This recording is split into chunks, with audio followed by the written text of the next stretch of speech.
Hello and welcome to a Minute Plus Financial Hacks. How do you tell the market trend? Is it bullish or bearish?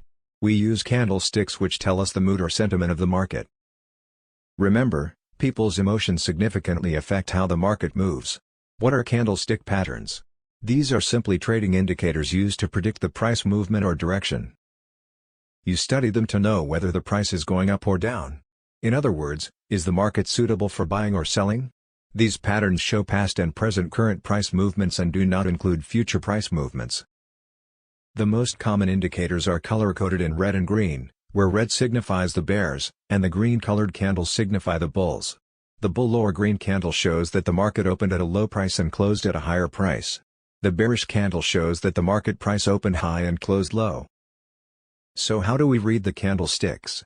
In this example, we will use the duration of the daily candle, which means each candlestick represents one trading day.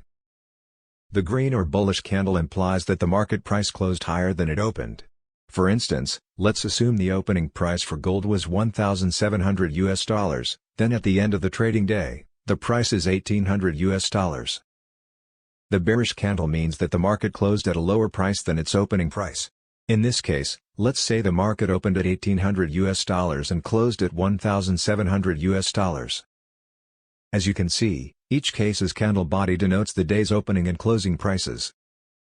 It is worth noting that during the trading day, the price can move higher than the opening price or even lower than a closing price. For the bullish candle, when the price goes higher than the closing price, we call it a day high. When it goes lower than the opening price, we call it a day low. For the bearish candle, the day high is when the price goes higher than the opening price, and the day low is when the price goes lower than the closing price.